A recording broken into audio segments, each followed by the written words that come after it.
Joel Barkin is the Vice President of Communications for the Oneida Indian Nation, and they're getting set to host a half-day economic development and vendor conference. What does that mean? This is about doing business with the Oneida Nation, right? That's right. And good morning to both of you guys. We currently, just in the 3 counties alone, in the surrounding counties, Oneida, Madison, Onondaga, we have about 1,000 vendors we work with every year. That represents about $66 million in just vendor spending alone. So this year we are hosting a half-day conference for regional businesses that are both currently working with the Oneida Nation, but also for businesses that are interested in working with the Oneida Nation and understanding our vendor process or how to navigate that process, meeting with some of our top executives to discuss those opportunities and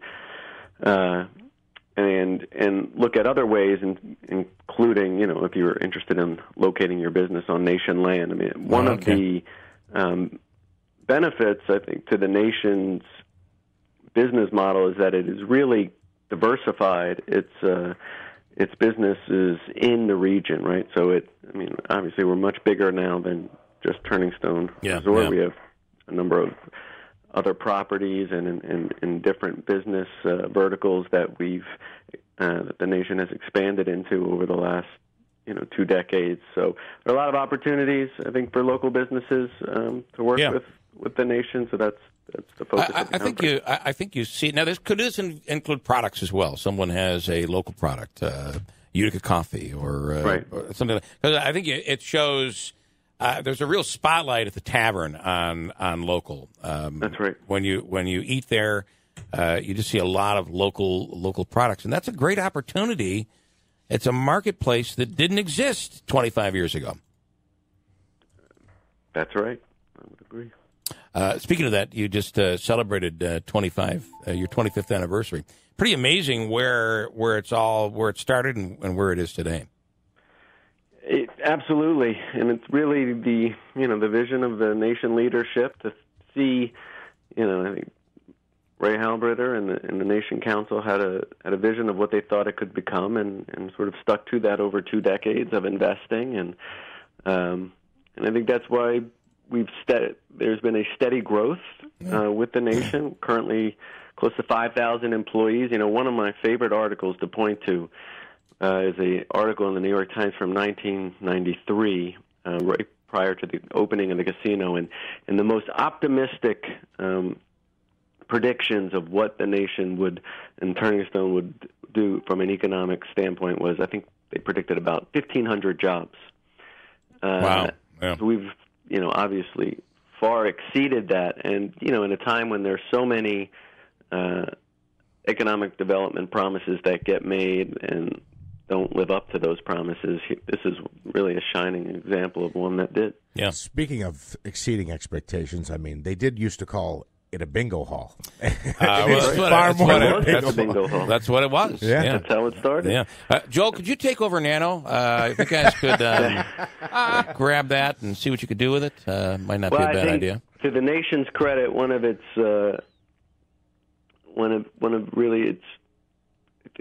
attributes is that it understands its lanes, and has figured out the businesses that it can do well and grow in, and has stayed pretty consistent with that. So, not sure if Nano's in the future, but from a technology standpoint, are surprised to hear this, but Turning Stone and the Oneida Nation is as much a technology company as anything else today, right? If you look at just what the nation spends on technology-related investments, it's it rivals almost any technology company in the region. Monaski's eyes are wide open because I know he has one big question to ask. Well, it's a great segue, figuring out your lanes. What is going on with sports betting? Is it something we can see at Turning Stone for the upcoming football season?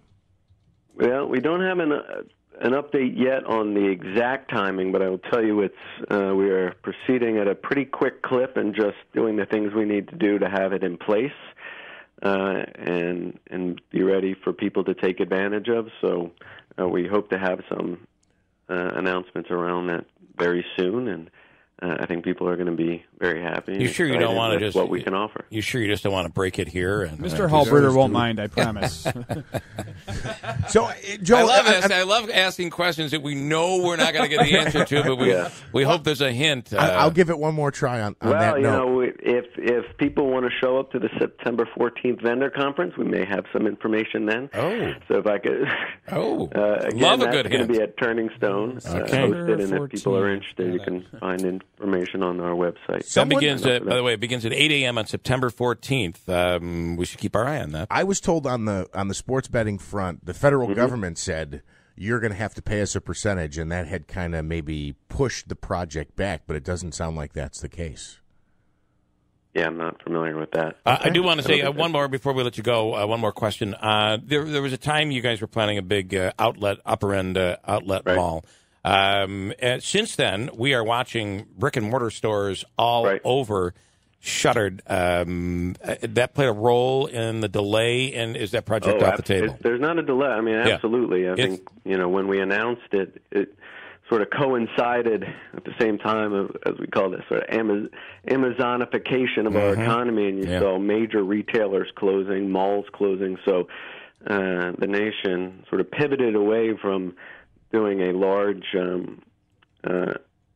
retail expansion to a more targeted retail expansion. So we announced last week that we'll be adding 4 new boutique stores by in partnership with a guy named Joel Shapiro from Syracuse. He owns a number of retail stores there, and actually the money that was going to be invested in building the retail outlet went to building Point Place Casino instead, which has been a tremendous success, and people from Bridgeport have really embraced it. All right, Joel, as I always do every time I have you on, I remind you that I'm still looking for the big indoor water theme park like in the Poconos. It's a perfect place for it, but who knows what could happen down the road. Joel Barkin from the United Indian Nation. Again, that conference comes up. It's the Economic Development and Vendor Conference, September 14th, begins at 8 a.m. Could be some big news coming out of there. Joel, as always, thanks for taking the time.